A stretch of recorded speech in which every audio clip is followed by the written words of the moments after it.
আপনাদের সাথে আমি একটা অভিজ্ঞতার কথা শেয়ার করব। এটা গতকালকের ঘটনা। আমি রাস্তার পাশ দিয়ে যাচ্ছিলাম, তাই একটা আরবি আমাকে দেখে আমার সামনে সে গাড়ি ঠেকায়া 5 রিয়াল দিয়ে বলতেছে কি আরেকটা নাম্বার আছে, এই নাম্বারটা তুই ফোন দে। তা আমি চিন্তা করলাম যে ও আশেপাশে ফ্লাক্সিলোর দোকান আছে, আর ও আমাকে আর আমার পাশে কেন এসে দাঁড়াবে, আমাকে কেনই দিল ও। অনেক সময় আমি এইরকম এরকম ওর ঘটনা আছে যে ওই ফিল্ডে ফোন দিয়েছে, ও গাড়ি চালা ফোনটা নিয়ে চলে গেছে। এখন ও যখন ফোনটা নিয়ে চলে যায়, এখন আমি তো ওকে আর ধরতে পারবো না, তাই না? তো আপনারা যারা সৌদি আরবে আছেন বা নতুন আসবেন, তাদের জন্য আমার এই ভিডিওটা সতর্কমূলক একটা ভিডিও। আপনারা এই সব থেকে চেষ্টা করবেন বেঁচে থাকার জন্য আর কি।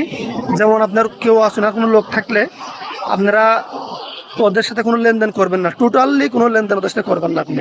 আর ও যে আমার ফোনটা আমি ওর কাছে দিতাম, ও যে ফোনটা নিয়ে চলে যায়, তাইলে আমি তো ওর কাছে রয়েছে গাড়ি, আমিও তো সারাদিন দৌড়ায় ওকে ধরতে পারবো না। তো সবাই সতর্ক থাকবেন, আর আমার ভিডিওটা সবাই শেয়ার করে দেবেন, যাতে আমার নতুন প্রবাসী ভাইরা বা পুরনো যারা প্রবাসী আছে তাদের ভিডিওটা দেখে একটু হলেও হেল্প হয়। আসসালামু আলাইকুম।